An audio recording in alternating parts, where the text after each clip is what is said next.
मुख्यमंत्री बाल सेवा योजना का आज हुआ शुभारंभ। सीएम योगी ने किया बाल सेवा योजना का शुभारंभ। कोरोना काल में अनाथ बच्चों को दिए जाएंगे रुपए।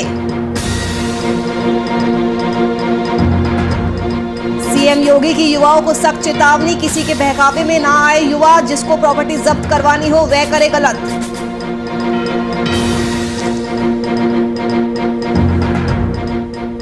गोरखपुर वासियों के लिए राहत भरी खबर। यूपी पर्यटन के नक्शे में नजर आएगा गोरखपुर। विदेशी पर्यटकों का बढ़ेगा आवागमन।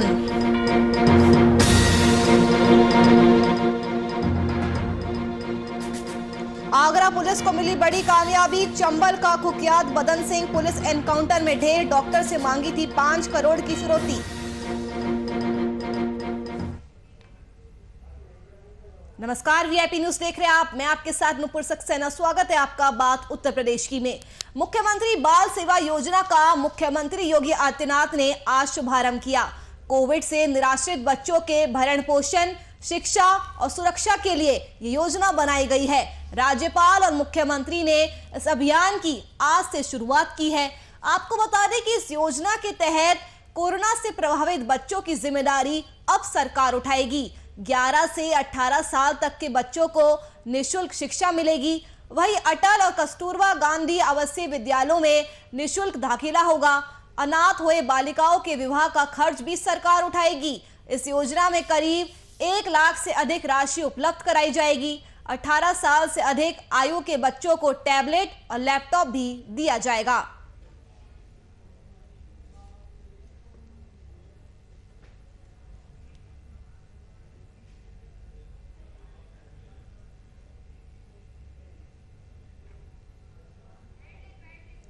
तो मुख्यमंत्री बाल सेवा योजना का आज से शुभारंभ हो गया है। आपको बता दें कि सीएम योगी ने आज बाल सेवा योजना का शुभारंभ किया है। राज्य में इस योजना के तहत 4050 बच्चों को लाभ मिलेगा। प्रदेश में 240 बच्चे ऐसे हैं जिनके माता पिता दोनों की मृत्यु हो गई। वहीं 3810 ऐसे बच्चे हैं जिनके माता पिता में से किसी एक की कोरोना की वजह से मौत हुई है।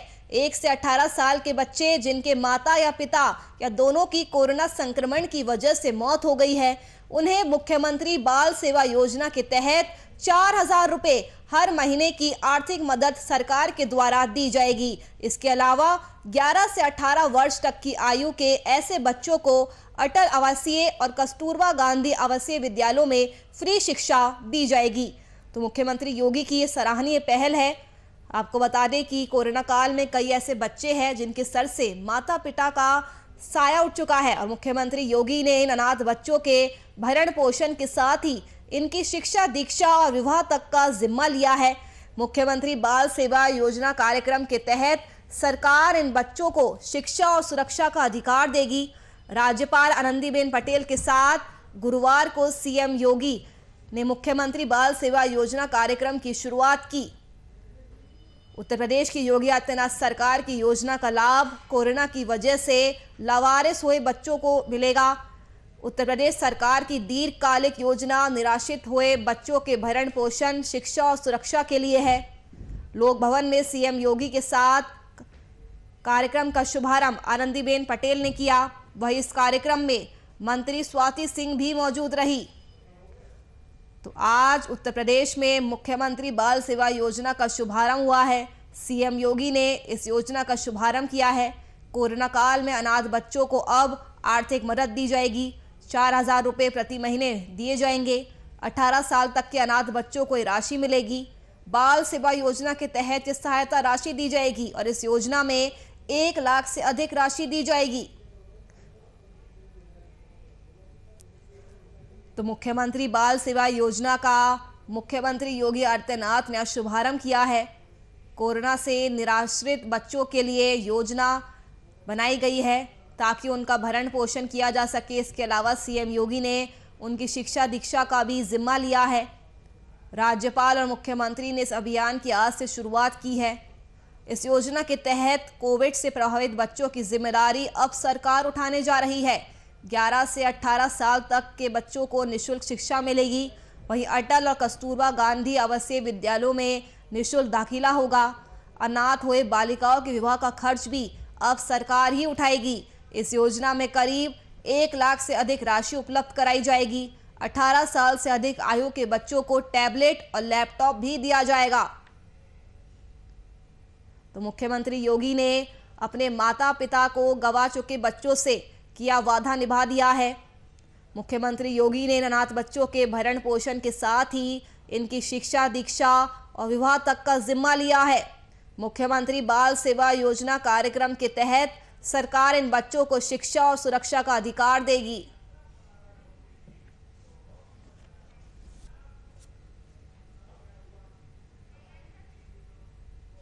उत्तर प्रदेश के मुख्यमंत्री योगी आदित्यनाथ ने युवाओं को संबोधित करते हुए कहा कि उनको किसी के बहकावे में नहीं आना चाहिए। पहले की सरकार और व्यवस्था पर हमला बोलते हुए योगी ने कहा कि यूपी में अब किसी को गलत करने की छूट नहीं है। अगर किसी को अपनी प्रॉपर्टी जब्त करवानी हो वह गलत कार्य करेगा। सीएम योगी ने ये बात मिशन रोजगार से जुड़े एक कार्यक्रम में कही। यहां सीएम योगी यूपीपीएससी द्वारा चयनित आबकारी निरीक्षकों के लिए नियुक्ति पत्र वितरण कार्यक्रम में शामिल हुए थे।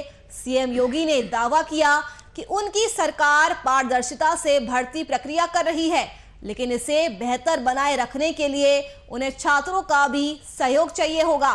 इस कार्यक्रम में सीएम योगी ने यह भी कहा कि प्रदेश के युवाओं से मेरी अपील है कि वे किसी के बहकावे में ना आए। आज कोई यूपी में गलत नहीं कर सकता है, अन्याय नहीं कर सकता है। जिसको अपनी प्रॉपर्टी जब्त करवानी हो वे गलत कार्य करेगा। जिसको अपने आगे के सारे रास्ते बंद करने होंगे वे अन्याय करेगा, वरना यूपी में किसी को अन्याय करने की कोई छूट नहीं है।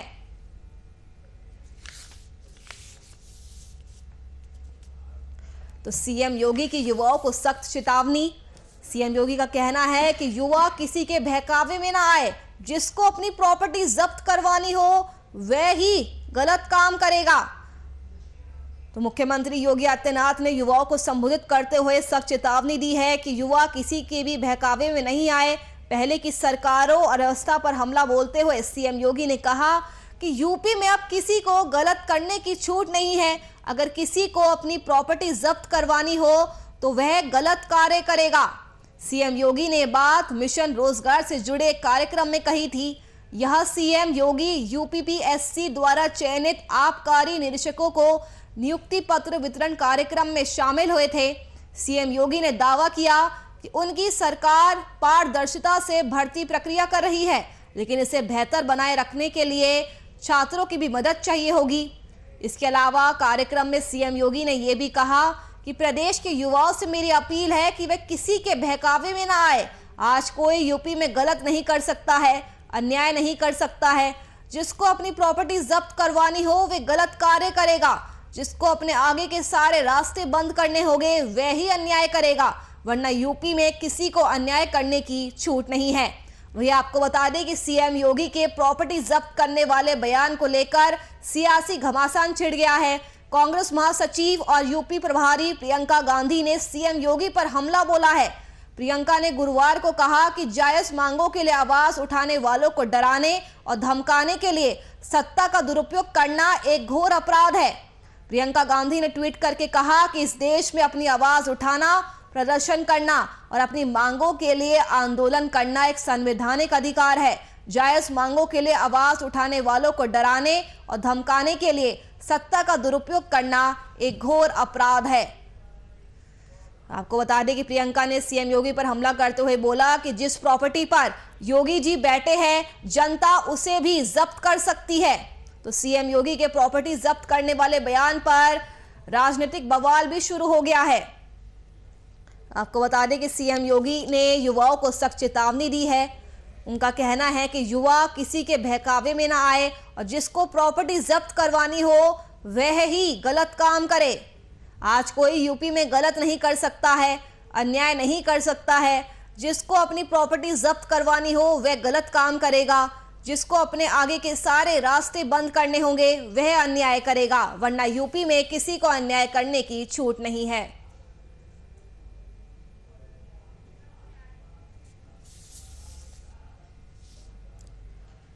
तो उत्तर प्रदेश के मुख्यमंत्री योगी आदित्यनाथ ने युवाओं को संबोधित किया। उन्होंने युवाओं को सख्त चेतावनी दी। इसके अलावा सीएम योगी ने पूर्व की सरकारों पर, उनकी व्यवस्था पर हमला भी बोला। सीएम योगी ने कहा कि यूपी में अब किसी को गलत करने की छूट नहीं है। अगर किसी को अपनी प्रॉपर्टी जब्त करवानी हो तो वे गलत कार्य करेगा। सीएम योगी ने ये बात मिशन रोजगार से जुड़े कार्यक्रम में कही। यह सीएम योगी यूपीपीएससी द्वारा चयनित आबकारी निरीक्षकों को नियुक्ति पत्र वितरण कार्यक्रम में शामिल हुए थे।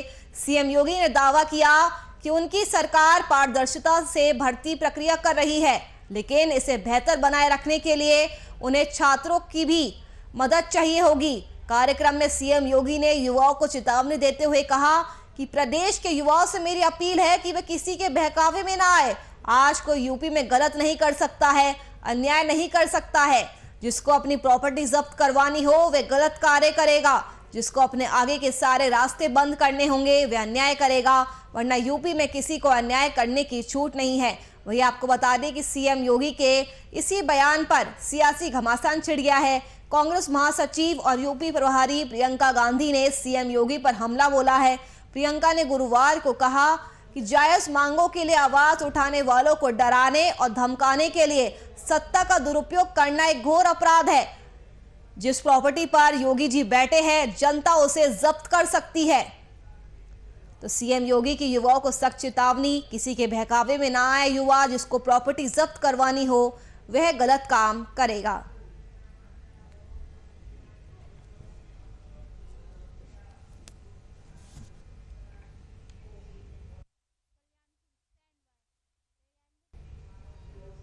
यूपी के पूर्व मुख्यमंत्री और पूर्व राज्यपाल कल्याण सिंह की स्थिति अभी स्थिर बनी हुई है। उन्हें वेंटिलेटर पर रखा गया है। लखनऊ के एसजीपीजीआई की जानकारी के अनुसार कल्याण सिंह विभिन्न विभागों के वरिष्ठ डॉक्टरों की देखरेख में हैं। उनके स्वास्थ्य से संबंधित सभी पहलुओं पर बारीकी से नजर रखी जा रही है। बता दें कि बुधवार को कल्याण सिंह को देखने के लिए रक्षा मंत्री राजनाथ सिंह अस्पताल पहुंचे थे। उन्होंने डॉक्टरों से पूर्व सीएम के स्वास्थ्य की जानकारी ली। एसजीपीजीआई के डॉक्टरों के अनुसार शनिवार से 89 वर्षीय पूर्व सीएम और वरिष्ठ बीजेपी नेता कल्याण सिंह की तबीयत अभी भी चिंताजनक बनी हुई है। अब वे खुद से ऑक्सीजन नहीं ले पा रहे हैं। इसकी वजह से उनके फेफड़ों और खून में पर्याप्त ऑक्सीजन की आपूर्ति नहीं हो पा रही है। फेफड़े, दिल, गुर्दा, लिवर पर दबाव बढ़ गया है। इसका असर दिमाग पर भी पड़ रहा है। तो कल्याण सिंह की हालत अभी भी नाजुक बनी हुई है। सीनियर डॉक्टरों की टीम लगातार उनकी गहन जांच कर रही है। पूर्व सीएम के परिजनों को भी अस्पताल बुला लिया गया है।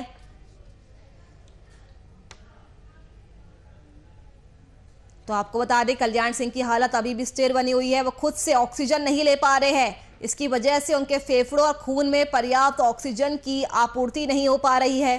फेफड़े, दिल, गुर्दा, लिवर पर दबाव बढ़ गया है और इसका असर दिमाग पर भी पड़ रहा है। क्रिटिकल केयर मेडिसिन विभाग समेत 12 विशेषज्ञ डॉक्टरों की टीम लगातार उनकी निगरानी में लगी हुई है। उनकी तबीयत अधिक बिगड़ने के बाद परिजनों को भी अस्पताल बुला लिया गया है। और आपको बता दें कि बीते दिन रक्षा मंत्री राजनाथ सिंह ने भी कल्याण सिंह से मुलाकात की थी। कई बार सीएम योगी भी उनसे मुलाकात करने के लिए पहुंच चुके हैं। हाल ही में राज्यपाल आनंदीबेन पटेल ने भी अस्पताल जाकर कल्याण सिंह की हालत का जायजा लिया था। तो कल्याण सिंह की हालत अभी भी काफी ज्यादा क्रिटिकल है। वेंटिलेटर पर रखा गया है। क्रिटिकल केयर मेडिसिन, नेफ्रोलॉजी जैसे तमाम विभागों के वरिष्ठ डॉक्टरों की वो देखरेख में है। उनके स्वास्थ्य से संबंधित सभी पहलुओं पर बारीकी से नजर रखी जा रही है। बुधवार को कल्याण सिंह को देखने के लिए रक्षा मंत्री राजनाथ सिंह अस्पताल पहुंचे थे। उन्होंने चिकित्सकों से पूर्व सीएम के स्वास्थ्य की जानकारी ली थी। डॉक्टरों के अनुसार शनिवार से 89 वर्षीय पूर्व सीएम और वरिष्ठ बीजेपी नेता कल्याण सिंह की तबीयत अभी भी चिंताजनक बनी हुई है। हालत में कोई खास सुधार नहीं देखा जा रहा है और अब तो वो खुद से ऑक्सीजन भी नहीं ले पा रहे हैं, इसलिए उन्हें वेंटिलेटर पर रखा गया है। और इसी वजह से उनके फेफड़ों और खून में पर्याप्त ऑक्सीजन की आपूर्ति नहीं हो पा रही है। फेफड़े, दिल, गुर्दा, लिवर पर दबाव बढ़ गया है और इसका असर दिमाग पर भी पड़ रहा है। 12 विशेषज्ञ डॉक्टरों की टीम और क्रिटिकल केयर मेडिसिन विभाग की टीम लगातार उनकी निगरानी में लगी हुई है। उनकी तबीयत अधिक बिगड़ने के बाद परिवार के लोगों को भी अस्पताल बुला लिया गया है। कल पूर्व सीएम कल्याण सिंह का रक्षा मंत्री राजनाथ सिंह ने भी हाल जाना था। कल्याण सिंह की हालत काफी ज्यादा नाजुक बनी हुई है। अभी भी वो वेंटिलेटर पर है। हालत में कोई सुधार नहीं देखा जा रहा है। बता दें कि कई दिनों से लखनऊ पीजीआई में भर्ती है कल्याण सिंह। सीनियर डॉक्टरों की टीम लगातार उनका इलाज कर रही है। आपको बता दें कि पूर्व मुख्यमंत्री कल्याण सिंह को मल्टीपल प्रॉब्लम्स के चलते पीजीआई में एडमिट कराया गया था। बीजेपी की कई नेता कल्याण सिंह की सेहत का जायजा ले रहे हैं। बुधवार को रक्षा मंत्री राजनाथ सिंह पीजीआई पहुंचे और कल्याण सिंह के बारे में डॉक्टरों से जानकारी ली। इससे पहले यूपी की गवर्नर आनंदीबेन पटेल ने भी कल्याण सिंह से मुलाकात की थी। खुद प्रधानमंत्री नरेंद्र मोदी भी लगातार कल्याण सिंह के स्वास्थ्य के बारे में जानकारी ले रहे हैं।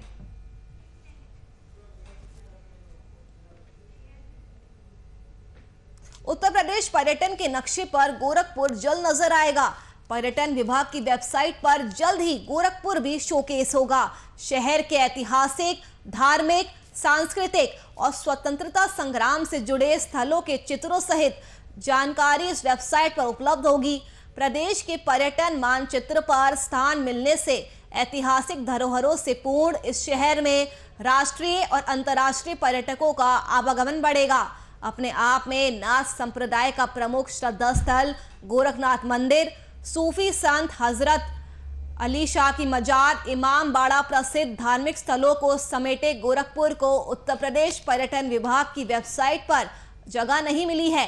स्वतंत्रता संग्राम की यादें संजोए चौरी चौरा का थाना, डोम राजा का किला जैसे ऐतिहासिक स्थल और रामगढ़ ताल, चिलुआ ताल जैसे वाटर स्पोर्ट्स और जल पर्यटन जैसे स्थल इस जिले की पहचान अंतर्राष्ट्रीय स्तर पर बनाते हैं।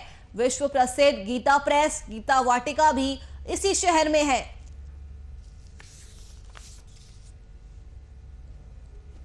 तो उत्तर प्रदेश पर्यटन के नक्शे पर गोरखपुर अब जल्द ही नजर आने वाला है। तो गोरखपुर वासियों के लिए एक अच्छी खबर सामने आ रही है।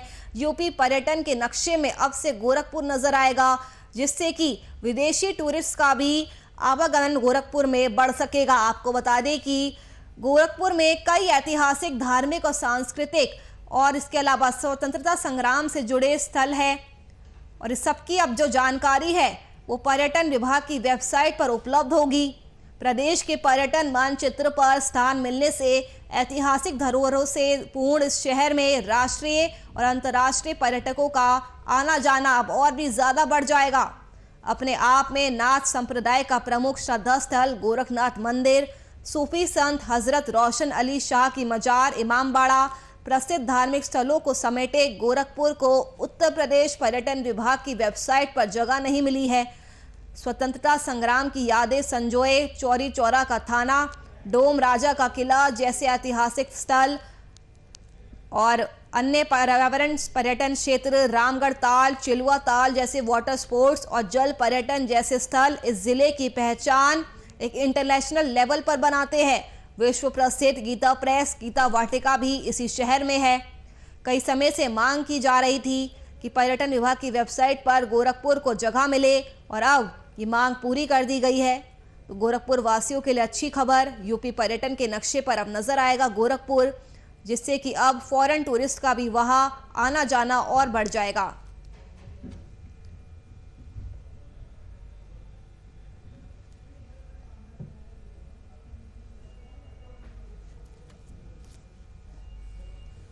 तो उत्तर प्रदेश पर्यटन के नक्शे पर गोरखपुर जल्द नजर आने वाला है।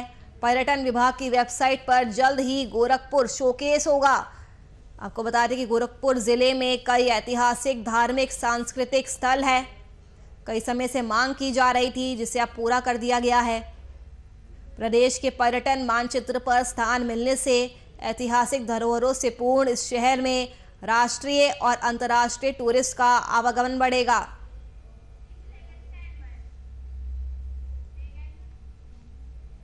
उत्तर प्रदेश सरकार में नगर विकास राज्य मंत्री महेश गुप्ता ने भीष्म प्रतिज्ञा लेने का दावा किया है। उन्होंने कहा कि देश में जब तक कोरोना महामारी खत्म नहीं होती वे अन्न ग्रहण नहीं करेंगे। उन्होंने बताया कि पिछले 5 सालों से अन्न ग्रहण नहीं कर रहे हैं।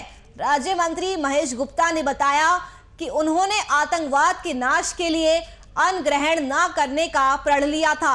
आज इसी का नतीजा है कि देश में आतंकवाद अपनी अंतिम सांस ले रहा है और उनकी कमर टूट गई है। राज्य मंत्री महेश गुप्ता ने पीएम मोदी को राष्ट्र नायक ही नहीं बल्कि विश्व का नायक भी बताया है। गुप्ता ने कहा कि मोदी ने ब्राजील को संजीवनी दी है। अमेरिका भी पीएम मोदी की नीतियों का कायल है। दूसरी लहर के चलते हमारे मुख्यमंत्री ने लगातार प्रदेश के दौरे किए, जबकि वे खुद कोरोना से संक्रमित हो चुके थे। उन्होंने अपने जीवन की परवाह नहीं की और प्रदेश की जनता के प्राणों की रक्षा के लिए अपना सब कुछ दांव पर लगा दिया।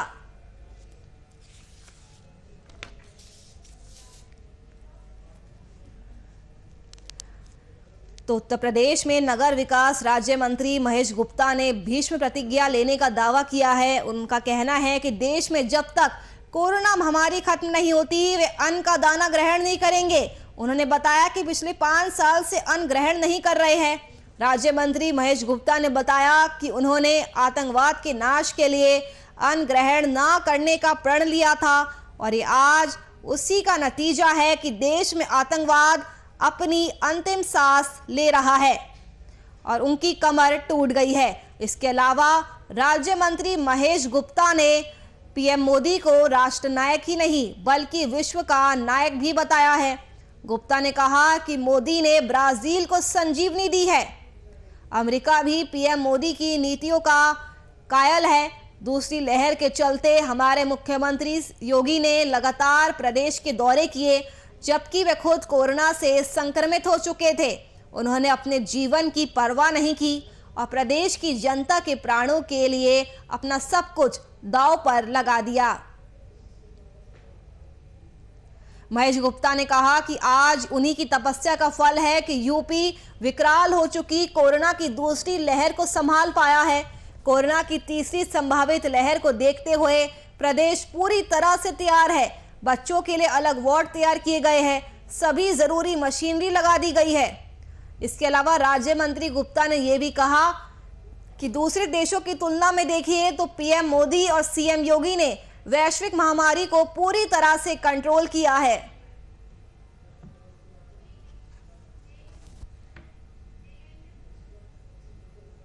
आगरा पुलिस को बड़ी कामयाबी मिली है। देर रात जगनेर के कचपुरा गांव में एक एनकाउंटर के बाद पुलिस ने चंबल के कुख्यात बदन सिंह को ढेर कर दिया है। आपको बता दें कि बदन सिंह पर 1 लाख रुपए का इनाम था। एनकाउंटर में बदन सिंह का साथी भी मारा गया है। वरिष्ठ पुलिस अधीक्षक मुनिराज ने बताया कि बुधवार देर रात जगनेर थाने के प्रभारी निरीक्षक और उनकी टीम गश्त कर रही थी। तभी पुलिस ने एक मोटरसाइकिल को रुकने का इशारा किया, लेकिन वह नहीं रुकी। उन्होंने बताया कि इसके बाद पीछा करने पर बदमाशों ने मोटरसाइकिल जंगल की ओर मोड़ दी और गोलीबारी शुरू कर दी। इसके बाद मुठभेड़ शुरू हो गई, जिसमें बदन सिंह और उसका साथी घायल हो गया। उन्होंने बताया कि दोनों को एसएमसी अस्पताल में भर्ती कराया गया, जहां डॉक्टरों ने उन्हें मृत घोषित कर दिया। मुठभेड़ के दौरान आगरा के एसएसपी और अन्य अधिकारियों की बुलेट प्रूफ जैकेट में गोली लगी। बता दें कि हाल में बदन सिंह गिरोह ने आगरा के वरिष्ठ सर्जन उमाकांत गुप्ता का अपहरण किया था। गिरोह ने डॉक्टर से 5 करोड़ रुपए की फिरौती मांगी थी। हालांकि आगरा पुलिस ने धौलपुर पुलिस की मदद से डॉक्टर को छुड़ा लिया था। पुलिस ने बदन सिंह पर 1 लाख रुपए और उसके चारों साथियों पर 25-25 हजार रुपए का इनाम घोषित किया था।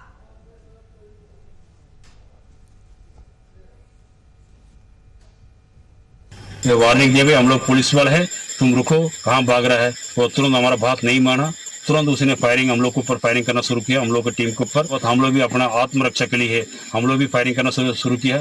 फायरिंग करते हुए कई राउंड फायरिंग हुआ। वहाँ पे जाके देखा कोई आदमी गिर पड़ा, दिखाई पड़ा।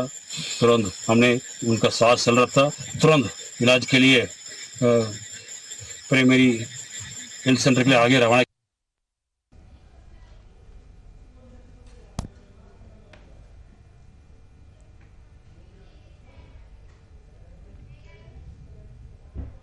उत्तर प्रदेश में सुस्त पड़ा मानसून एक बार फिर से सक्रिय हो गया है। बुधवार को हुई झमाझम बारिश के बाद गुरुवार को भी सुबह से ही हुई तेज बारिश ने शहर को पानी पानी कर दिया। अभी भी आसमान में काले काले बादल छाए हुए हैं। धीरे धीरे हवाएं भी चल रही है। प्रदेश के ज्यादातर जिलों में कहीं हल्की तो कहीं तेज बारिश हुई। मौसम विभाग का ये पूर्व अनुमान है कि अगले 48 घंटों में बारिश का ये क्रम जारी रहेगा। डॉक्टर अमरनाथ मिश्र ने बताया कि आने वाले 48 घंटों में सुल्तानपुर और लखनऊ सहित आसपास के जिलों में भारी बारिश की संभावना है। बरसात का महीना आषाढ़ लगभग बीतने को है। अलविदा कहने से पहले पहले जुलाई महीने ने लोगों को तर कर दिया। करीब महीने भर से बारिश ना होने से किसानों के माथे पर चिंता की लकीरें खिंच गई थी। लोग सूखा पड़ने की आशंका के चलते चिंतित हो गए थे। कुछ किसान धान की रोपाई ना करके बारिश का इंतजार कर रहे थे।